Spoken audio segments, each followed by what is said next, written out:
നല്ലവരായ പ്രേക്ഷകർക്ക് HM ഡിജിറ്റലിലേക്ക് സ്വാഗതം.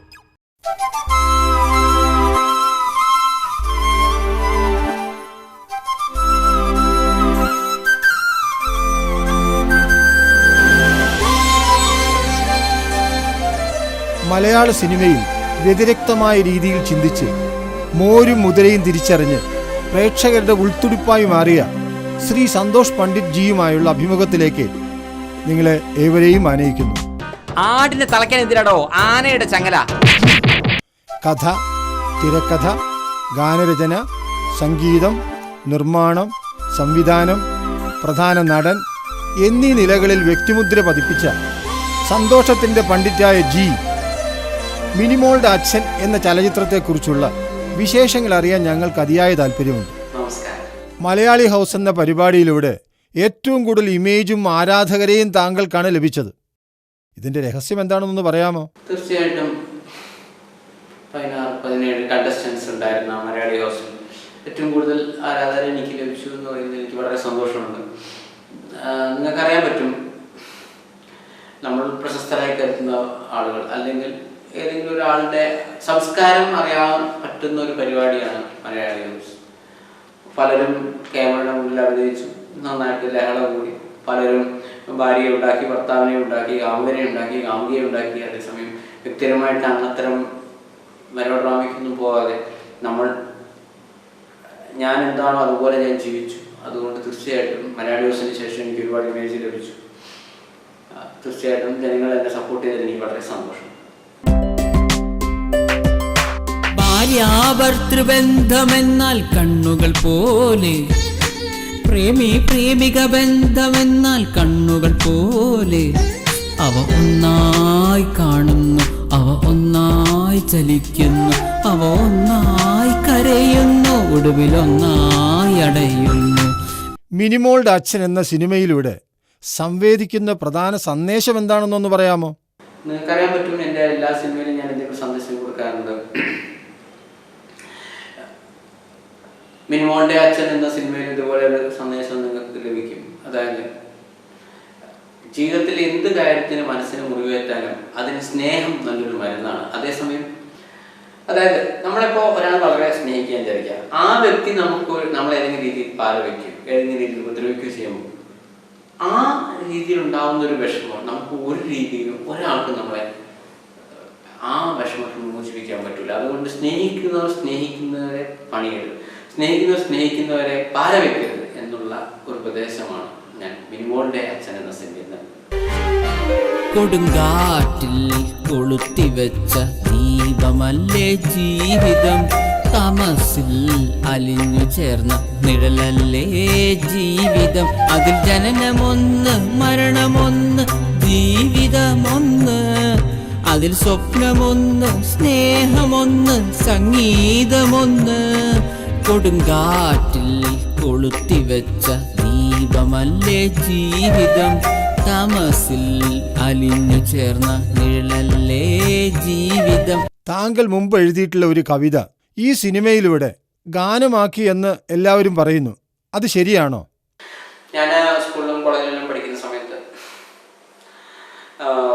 കവിതാരചന മത്സരമൊക്കെ ഉണ്ടാവും. അപ്പോൾ കവിതാരചന മത്സരം എങ്ങനെയാണെന്ന് വെച്ച് കഴിഞ്ഞാൽ നമുക്ക് അവരൊരു സബ്ജക്റ്റ് തരും. അപ്പോൾ എനിക്ക് തോന്നുന്നു ഏകാന്തതയിലെ ജീവിതത്തിലെ നിരർത്ഥകത അല്ലെങ്കിൽ ഏകാന്തത, അങ്ങനത്തെ ഒരു വിഷയമായിരുന്നു എനിക്ക് കിട്ടിയത്. അങ്ങനെ ഞാൻ ലൈവിൽ എഴുതിയൊരു കവിതയാണ് പടിഞ്ഞാറൻ കാറ്റ് വന്നു കൊടുങ്കാറ്റ് വന്നു. അത് അന്ന് അങ്ങനെ ശരിക്കും പറഞ്ഞാൽ ഞാൻ 3 കാവ്യഗ്രന്ഥങ്ങൾ വരെ എഴുതിയിട്ടുണ്ട്. സ്നേഹിക്കാൻ പഠിപ്പിച്ച ഹൃദയങ്ങൾ, അതുപോലെ ഏകാന്തതയിൽ ഒരു രാത്രി, ഇടവേളകളില്ലാത്ത ജീവിതനാടകം, അങ്ങനെ 3 കാവ്യഗ്രന്ഥവും ഒരു ശ്രീകൃഷ്ണ സ്തോത്രം അടക്കമുള്ള കുറച്ച് കാവ്യഗ്രന്ഥങ്ങൾ അത് ഗ്രന്ഥമായിട്ട് ഞാൻ എഴുതിയതാണ്. അപ്പോൾ മിനിമോളുടെ അച്ഛൻ എന്ന സിനിമയിൽ ഒരു സീക്വൻസ്, ഒരു മെലഡി എനിക്ക് ആവശ്യമായി വന്നപ്പോൾ എനിക്ക് പെട്ടെന്ന് ഞാൻ മുമ്പ് എഴുതിയൊരു കവിത ഓർമ്മ വരും. ആ കവിത ഞാൻ പാട്ടാക്കി മാറ്റുകയാണ് ചെയ്തത്. എനിക്ക് സന്തോഷമുണ്ട്. അത് നെറ്റിൽ വളരെ ഹിറ്റാണ്, എല്ലാ സോങ് ഹിറ്റാണ്. ഏറ്റവും വലിയൊരു ഹിറ്റായി മാറിയത് പടിഞ്ഞാറൻ കാറ്റ് വന്നു കൊടുങ്കാറ്റ് വന്നു എന്നുള്ളതാണ്. പടിഞ്ഞാറൻ കാറ്റു വന്നു കൊടുങ്കാറ്റു വന്നു, പടിഞ്ഞാറൻ മഴ വന്നു പേമാരി വന്നു, മാനത്തമ്പിളി തേങ്ങി തേങ്ങി തേങ്ങി കരഞ്ഞു, പിന്നിലെ നക്ഷത്രങ്ങൾ വിങ്ങിക്കരഞ്ഞു. പടിഞ്ഞാറൻ കാറ്റു വന്നു, കൊടുങ്കാറ്റു വന്നു. പടിഞ്ഞാറൻ മഴ വന്നു, പേമാരി വന്നു. മിസ്റ്റർ സന്തോഷ് പണ്ഡിറ്റ് ജി, താങ്കളുടെ എല്ലാ സിനിമകളിലും ഒരു ഇംഗ്ലീഷ് ഗാനം കാണുന്നുണ്ടല്ലോ. ആ ഗാനരീതി എന്താണ്? യഥാർത്ഥത്തിൽ എൻ്റെ ഫാൻസുകാരാണ് എന്നോട് അങ്ങനെ ആവശ്യപ്പെട്ടത്. സന്തോഷേട്ടൻ്റെ സ്റ്റൈലിൽ ഒരു ഇംഗ്ലീഷ് സോങ്സ് വേണം. അങ്ങനെയാണ് ഞാൻ, നിങ്ങൾക്ക് അറിയാൻ പറ്റും, എൻ്റെ സൂപ്പർ സ്റ്റാർ സന്തോഷ് പണ്ഡിറ്റിലെ ഏറ്റവും വലിയ ഹിറ്റായ music is the name of love എന്നുള്ള ആദ്യത്തെ ഇംഗ്ലീഷ് സോങ് ഞാൻ ചെയ്തു. അത് ഭയങ്കര ഹിറ്റായപ്പോൾ പിന്നെ എല്ലാവർക്കും അതുപോലെ വീണ്ടും വീണ്ടും സോങ്സ് വേണമെന്ന് പറഞ്ഞു. അങ്ങനെ ഇപ്പോൾ മിനിമോൾ ഡാൻസ് എന്ന് പറഞ്ഞ സിനിമയിൽ ടു ലവ് വിത്തൗട്ട് കണ്ടീഷൻ എന്ന് പറഞ്ഞൊരു സോങ് വന്നു. ഇപ്പോൾ കാളിദാസൻ കവിതയിൽ എന്ന് പറഞ്ഞ സിനിമയിലും ഒരു ഇംഗ്ലീഷ് സോങ് ഉണ്ട്. അപ്പോൾ ഇംഗ്ലീഷ് സോങ്ങിന് മാത്രമല്ല, നെറ്റിലിട്ടപ്പോൾ അതിന് വളരെ വ്യത്യസ്തമായിട്ടുള്ള പ്രതികരണം എനിക്ക് ലഭിച്ചു. കാരണം ഞാൻ അതിൻ്റെ എവിടെ നിന്നൊക്കെയാണ് വ്യൂവേഴ്സ് നോക്കുമ്പോൾ ഇംഗ്ലീഷ് സോങ്സ് കൂടുതലും നല്ലൊരു ശതമാനം ഇംഗ്ലണ്ടിൽ നിന്നും കാനഡയിൽ നിന്നും അമേരിക്കയിൽ നിന്നൊക്കെ ഒരുപാട് ക്ലിക്ക് വരുന്നുണ്ട്. കാരണം അവർക്ക് ഒരു ഇംഗ്ലീഷ് സോങ് എന്ന രീതിയിലാണ്. സന്തോഷ് പണ്ഡിറ്റിനെ അത്ര അറിയില്ലെങ്കിലും English song newly uploaded videos കാണുന്ന ആളുകളുണ്ട്. അപ്പോൾ ഒരു ഇംഗ്ലീഷ് സോങ്ങിൻ്റെ തുടക്കം, അപ്പോൾ music is the name of love, to love without condition എന്നൊക്കെ കേൾക്കുമ്പോൾ അവർക്ക് ഒരു ആകാംക്ഷയുടെ പുറത്ത്, ഒരു ആൻസൈറ്റിയുടെ പുറത്ത് പുതിയൊരു ഇംഗ്ലീഷ് ആൽബം ആണെന്നുള്ള ഇതാണെങ്കിൽ അവർ നോക്കുകയും ഇംഗ്ലീഷ് സോങ് തന്നെയാണ്, എന്നാലും അവർ എക്സ്പെക്ട് ചെയ്യുന്ന സംഭവം അല്ല. എന്നാലും കൂടി അവർക്കത് കണ്ട് അവർക്കത് ഇഷ്ടപ്പെടുകയൊക്കെ ചെയ്തുകൊണ്ട് പലരും അത് തുടർച്ചയായിട്ട് കാണുകയും അത് ഷെയർ ചെയ്യുകയും ചെയ്തപ്പോൾ എന്ത് സംഭവിക്കുന്നത് വെച്ച് കഴിഞ്ഞാൽ ഇംഗ്ലീഷ് സോങ്ങിന് മലയാള സോങ്ങിനേക്കാൾ എനിക്ക് കൂടുതൽ ക്ലിക്ക് ലഭിക്കുന്ന ഒരു അവസ്ഥയുണ്ട്. അപ്പോൾ തീർച്ചയായിട്ടും ഇനിയിപ്പോൾ എൻ്റെ പുതിയ സിനിമയായ കാളിദാസൻ കവിത എഴുതുകയാണ്. അതേപോലെ തന്നെ അടുത്ത സിനിമ നീലിവാൻ നല്ല കുട്ടിയാണ് വേഴ്സസ് ചിരഞ്ജീവി IPS സിനിമകളിലെല്ലാം ഞാൻ ഓരോ ഇംഗ്ലീഷ് സോങ് കൊടുക്കാൻ ഉദ്ദേശിക്കുന്നു. Without a condition, to talk without intention, to give without reason, to care without expectation. That is friendship, that's real ration. That is friendship, that's real ration. Now without a condition, to talk without intention, to give without reason, to care without expectation.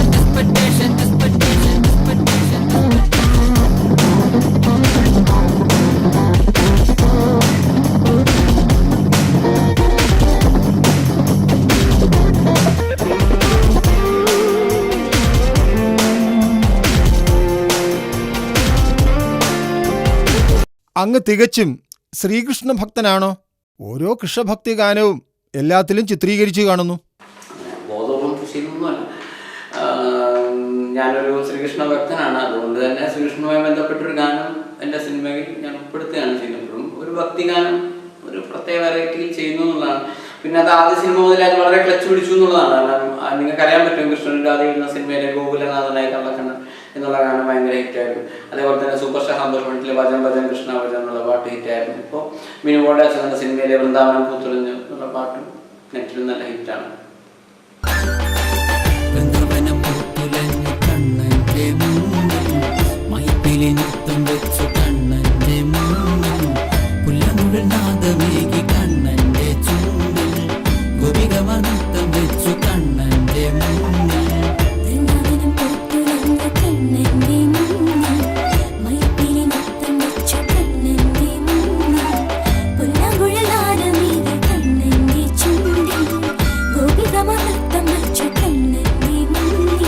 എല്ലാ സിനിമയിലും നായികാ ബാഹുല്യമുണ്ടല്ലോ. മിനിമോളുടെ അച്ഛനിൽ 8 നായികമാർ, അവരെക്കുറിച്ച് എന്താ താങ്കളുടെ അഭിപ്രായം? തീർച്ചയായിട്ടും അങ്ങനെ ഞാനത് വാക്കുകൊടുത്തിട്ടൊന്നുമില്ല, എന്നാലും അങ്ങനെ സംഭവിച്ചു പോകുന്നതാണ്. ഇപ്പം മിനിമോളുടെ അച്ഛനിൽ മെയിനായിട്ട് നായികയായിട്ട് വരുന്നത് സോണിയ, അതേപോലെ തന്നെ ലക്ഷ്മി, വർഷ പണ്ഡിറ്റ് വരുന്നു, പിന്നെ ഹർഷ, ശ്രുതി, കുറേ കുട്ടികൾ വരുന്നുണ്ട്. അപ്പോൾ ഓരോരുത്തരും കുറേ പുതിയ കുട്ടികൾക്ക് അവസരം കൊടുക്കുന്നു എന്നുള്ളതാണ് ഞാൻ മനസ്സിലാക്കുന്നത്. അപ്പോൾ മാത്രമല്ല, നിങ്ങൾക്ക് അറിയാൻ പറ്റും, വെറുതെ മറ്റുള്ള പല സിനിമകളിലും ഒരു ചിയർ ഗേൾസിൻ്റെ റോളാണ് നമ്മുടെ നായികമാർക്ക് വരുന്നത്. വെറുതെ ചിയർ ഗേൾസിൻ്റെ റോള് നമുക്കറിയാൻ പറ്റും. എപ്പോഴെങ്കിലും ഒക്കെ ഒരു 20-20 കളിയിലൊക്കെ എപ്പോഴെങ്കിലും ഒരു ബാറ്റ്സ്മാൻ ഒരു 50 അടിക്കുമ്പോഴോ 100 അടിക്കുമ്പോഴോ ഒരു 6 അടിക്കുമ്പോഴോ ഒക്കെ ചാടി കളിക്കുക എന്നുള്ളതാണ്. ഇതേപോലെയാണ് നമ്മുടെ നായികമാരുടെ അവസ്ഥ. പല സിനിമയിൽ അവർക്ക് ചെയ്യേണ്ടതൊക്കെ നായിക തന്നെ ചെയ്യും. നായിക വെറുതെ ഇടയ്ക്ക് ഓരോ പാട്ട് 2 പാട്ടിന് മാത്രമായിട്ട് വന്നു പോവുകയാണ് ചെയ്യുന്നത്. അപ്പോൾ തീർച്ചയായിട്ടും അതിൽ നിന്ന് വ്യത്യസ്തമായി ഒരു ക്യാരക്ടറുള്ള, സ്വന്തമായിട്ടൊരു അഭിപ്രായങ്ങളും സ്വന്തമായിട്ട് ഐഡിയാസുമുള്ള, കുറച്ച് ചങ്കുറപ്പുമുള്ള കുറച്ച് ക്യാരക്ടേഴ്സാണ് ഞാൻ എൻ്റെ നായികമാർക്ക് നൽകുന്നത്. തുടർന്നും ഇത് നിങ്ങൾക്ക് പ്രതീക്ഷിക്കാവുന്നതാണ്. ചക്കുടു ചക്കുടു പാവ കരഞ്ഞു, ഉണ്ടക്കണ്ണൻ തവള കരഞ്ഞു, ചിന്നുന്റെ വീട്ടിലെ പൂജ കരഞ്ഞു, മുത്തുന്റെ വീട്ടിലെ കോഴി കരഞ്ഞു, കൊക്കോ കൊക്കോ.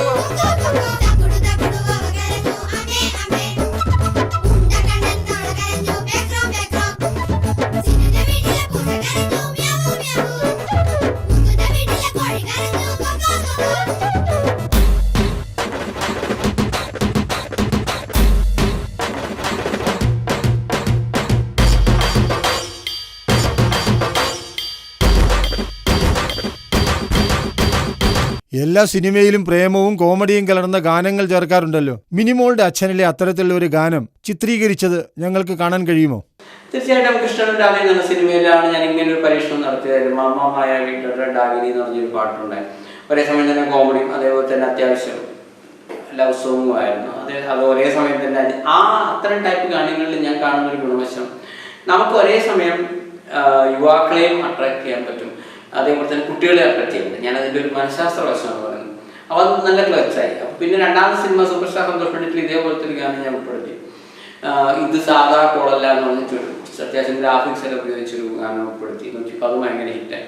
അപ്പോൾ അതേ ഓർമ്മയിൽ അതേ മനഃശാസ്ത്രം തന്നെയാണ് മിനിമോളുടെ അച്ഛൻ ഉപയോഗിച്ചത്. ഇപ്പോൾ പെണ്ണിൻ്റെ പുഞ്ചിരി കണ്ട് റെഡുകൂട്ടി എന്ന് പറഞ്ഞൊരു പാട്ടുണ്ട്. അത് ഒരേ സമയം തന്നെ ഓഡിയോയിലും വീഡിയോയിലും ഭയങ്കര ഹിറ്റാവുന്ന കാഴ്ചയാണ് കാണുന്നത്. തീർച്ചയായിട്ടും അത് നിങ്ങൾക്ക് ഇനി കാളിദാസൻ കവിത എഴുതുകയാണ്. അതിലെ സോങ് ഉണ്ട്, ആരംഭം ഇവിടെ തന്നെയാകട്ടെ എന്ന് പറഞ്ഞൊരു പാട്ടാണ്. ഇങ്ങനെ ലവ് പ്ലസ് കോമഡി എന്ന് പറഞ്ഞൊരു പുതിയൊരു ട്രെൻഡ് ഇന്നുവരെ എനിക്ക് തോന്നുന്നു അങ്ങനെ മലയാളത്തിലാകും അങ്ങനെ ഒരു ട്രെൻഡ് ഇതുവരെ കൊണ്ടുവന്നിട്ടില്ല. ഞാൻ മുമ്പ് പറഞ്ഞ പോലെ എൻ്റെ ഇംഗ്ലീഷ് സോങ്ങിൽ ഇതുപോലെ വേറെ ആരും മലയാളത്തിൽ ഇപ്പോൾ ആകെ ഒരു 7 ഇംഗ്ലീഷ് സോങ് ഇറങ്ങിയിട്ടുണ്ടെങ്കിൽ അതിൽ 5 ഞാൻ തന്നെ എഴുതിയ സോങ്സാണ് വരുന്നത്, ഞാൻ തന്നെ പാടിയ സോങ്സാണ് വരുന്നത്. അപ്പോൾ ഒരു പുതിയ വെറൈറ്റിയാണ് ഞാൻ ഉദ്ദേശിക്കുന്നത്. പെണ്ണിന്റെ പുഞ്ചിരി കണ്ട് ലെട്ടുപൊട്ടിയേ, പെണ്ണിന്റെ നുണക്കുഴി കണ്ട് ലെട്ടുപൊട്ടിയേ, പെണ്ണിന്റെ കൊഞ്ചല് കണ്ട് ലെട്ടുപൊട്ടിയേ, ഒടുവിൽ പെണ്ണിനെ കെട്ടിയപ്പോ മട്ടൻ കരുകളിയ. അയ്യോ രാത്രി ഇത്തിരി പുത്തിരി കത്തിച്ച്, അയ്യോ രാത്രി ഇത്തിരി പുത്തിരി കത്തിച്ചേ. പെണ്ണിന്റെ പുഞ്ചിരി കണ്ട് ലെട്ടുപൊട്ടിയേ, പെണ്ണിന്റെ നുണക്കുഴി കണ്ട് ലെട്ടുപൊട്ടിയേ, പെണ്ണിന്റെ കൊഞ്ചല് കണ്ട് ലെട്ടുപൊട്ടിയേ, ഒടുവിൽ പെണ്ണിനെ കെട്ടിയപ്പോ മട്ടൻ കരുകളിയ. അയ്യോ രാത്രി ഇത്തിരി പുത്തിരി കത്തിച്ച്, അയ്യോ രാത്രി ഇത്തിരി പുത്തിരി കത്തിച്ചേ.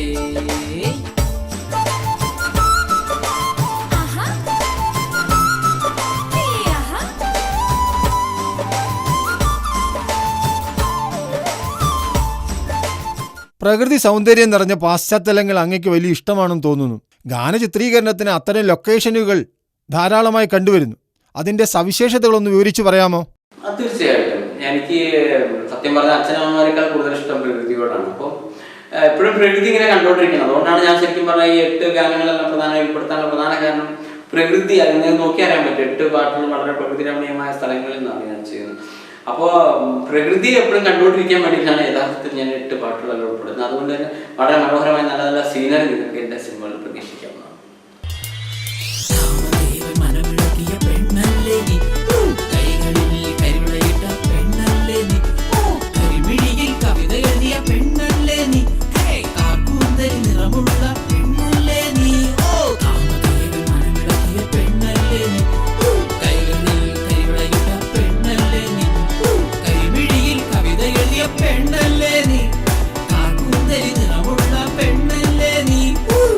സാമൂഹ്യ പ്രതിബദ്ധത അങ്ങ് ഏറ്റെടുക്കുകയാണോ? സേവന രംഗത്ത് ഒരുപാട് കാര്യങ്ങൾ ചെയ്യുന്നതായി അറിയുന്നു. ഭാവി പരിപാടികൾ എന്തൊക്കെയാണ്? ഇപ്പം നിലവിലെ ഇപ്പം മലയാളി ഹൗസ് പരിപാടിക്ക് ശേഷം ലഭിച്ച തുകയുടെ ഒരു പകുതിയോളം ഞാൻ അട്ടപ്പാടിയിലാണ് കുറച്ച് കാര്യങ്ങളൊക്കെ ചെയ്തു. ഒരുപാട് ചെയ്തിട്ടൊന്നുമില്ല. 100-150 ഫാമിലിക്ക് നമ്മളെ കഴിവിനനുസരിച്ച് അവർക്ക് വസ്ത്രങ്ങളും കുറച്ച് പൈസയും കുറച്ച് ആഹാര സാധനങ്ങളും അങ്ങനെയെല്ലാം കൊടുത്തു. ഒരു കിറ്റായിട്ട് ഓരോരുത്തർക്ക് കൊടുത്തു. അപ്പം ഞാൻ വിചാരിക്കുന്നത് ഇനിയിപ്പോൾ എൻ്റെ മിനിമോളുടെ അച്ഛൻ എന്ന് പറഞ്ഞ സിനിമ സൂപ്പർ ഹിറ്റ് ആവുകയാണെങ്കിൽ തീർച്ചയായിട്ടും കിട്ടുന്ന ലാഭത്തിൻ്റെ ഒരു പകുതി ഇതേപോലെ ഹരിജൻ കോളനികൾ ബേസ് ചെയ്തുകൊണ്ട് അവരുടെ വിദ്യാഭ്യാസത്തിൻ്റെ പുരോഗതിക്ക് വേണ്ടി അത് നമ്മളാവുന്ന രീതിയിലുള്ള ഹെൽപ്പ് ചെയ്യുക. അതേപോലെ തന്നെ ഇപ്പോൾ കുടുംബശ്രീ പ്രൊജക്റ്റുകളിലും എൻ്റെ കഴിവിനനുസരിച്ച് ചില കാര്യങ്ങൾ ഞാൻ ചെയ്യാൻ വിചാരിക്കുകയാണ്. ഇപ്പം തന്നെ ചെയ്യുന്നതിൽ എൻ്റെ പ്രവർത്തനങ്ങൾ ആരംഭിച്ചു കഴിഞ്ഞു. കാരണം നമ്മളിപ്പോൾ വെറുതെ കിടക്കുന്ന ലാൻഡെല്ലാം നമ്മൾ ഒരു പാട്ടത്തിനെടുത്തിട്ട് അവിടെ കൂടുതൽ കൃഷി ഇറക്കാനുള്ള സംവിധാനങ്ങളും അതേപോലെ തന്നെ നാടൻ കോഴിയുടെ ഒരു ഫാം തുടങ്ങുകയോ അവിടെ നിന്ന് ഉൽപ്പാദിപ്പിക്കുന്ന കോഴികളുടെ പകുതിയെങ്കിലും മറ്റുള്ള കുടുംബശ്രീകൾക്ക് കൊടുത്ത് അത് ഞാൻ ഉദ്ദേശിക്കുന്നത് കുടുംബശ്രീയിൽ വർക്ക് ചെയ്യുന്ന സ്ത്രീകൾക്ക് ഒരു സ്ഥിര വരുമാനം കിട്ടാനുള്ള ഒരു സാഹചര്യം ഉണ്ടാക്കി കൊടുക്കുന്നത് എങ്ങനെയെന്നാണ് ഞാൻ ചിന്തിച്ചുകൊണ്ടിരിക്കുന്നത്. ഞാൻ വിചാരിക്കുന്ന സർവോപരി ഒരു കലാകാരനൊരു സോഷ്യൽ കമ്മിറ്റ്മെന്റ്, സാമൂഹ്യ പ്രതിബദ്ധത ഉണ്ടാവണമെന്ന് ചിന്തിക്കുന്ന ഒരു വ്യക്തിയാണ് ഞാൻ. അപ്പം നമ്മുടെ കിട്ടുന്നതിൻ്റെ ഒരു പങ്ക് മറ്റുള്ളവർക്ക് കൂടെ കൊടുക്കണം എന്നാണ് എൻ്റെ ഒരു കാര്യം. അച്ഛൻ ആനക്കാരനാണെന്ന് കരുതി മകന്റെ മുതുകത്ത് തഴമ്പുണ്ടാവില്ല. സംസ്കാരം, തറവാടിത്തം, that should be coming from the blood, that should be coming from the heart. അത് രക്തത്തിൽ നിന്ന് അലിഞ്ഞിരിക്കേണ്ടതാണ്, അത് ഹൃദയത്തിൽ നിന്ന് ഉത്ഭവിക്കേണ്ടതാണ്. അതല്ലാതെ ജാട കളിച്ചും അഹങ്കാരം കാണിച്ചും നാക്കുകൊണ്ട് കോമിട്ട പൊരിച്ച് നേടിയെടുക്കേണ്ടതല്ല. ചാരത്തിലൂതിയ തീ കത്തൂല, വിഷത്തെ അമൃതെന്ന് പേരിട്ട് വിളിച്ചാൽ വിഷം അമൃതാകൂല. ഉഡായിപ്പ് കളിക്കല്ലേ, പണിപ്പാളും. Keep in mind. Santhosh Pandit, സീരിയലുകളിൽ അങ്ങയുടെ അഭിനയം നിറഞ്ഞു നിൽക്കുകയാണല്ലോ. എന്താണ് അങ്ങയുടെ താല്പര്യം? തീർച്ചയായിട്ടും അത് ഇപ്പോൾ സൂര്യ ടി വിയുടെ ഒരു കൺമണി എന്ന് പറഞ്ഞ സീരിയലിൽ അഭിനയിക്കുന്നുണ്ട്. നല്ലൊരു പ്രതികരണം ആണ് ഇതുവരെ എല്ലാവരും ഇന്ന് ലഭിക്കുന്നത്. തീർച്ചയായിട്ടും അവരുടെ ഭാഗത്തു നിന്ന് എല്ലാവർക്കുള്ള സഹകരണമുണ്ട്. ഒരു വ്യത്യസ്തത തീർച്ചയായിട്ടും ഈ സീരിയലിൽ നിങ്ങൾക്ക് പ്രതീക്ഷിക്കാം. ഞാൻ ഷെർലക് ഹോംസ് എന്ന് പറഞ്ഞൊരു ഡിറ്റക്റ്റീവായിട്ടാണ് വരുന്നത്. തീർച്ചയായും വ്യത്യസ്തമായിട്ടുള്ള ഒരു എൻട്രി ആയിരിക്കും. തീർച്ചയായിട്ടും എൻ്റെ ഫാൻസിനെ വളരെ ഇഷ്ടപ്പെടുന്നു. ഫാൻസിനെ മാത്രമല്ല, സ്ത്രീകൾക്കും മറ്റുള്ള എല്ലാവർക്കും തന്നെ ഇതൊരു പുതിയൊരു ട്രീറ്റ് ആയിരിക്കും ഞാൻ വിശ്വസിക്കുന്നു. നന്ദി, നമസ്കാരം.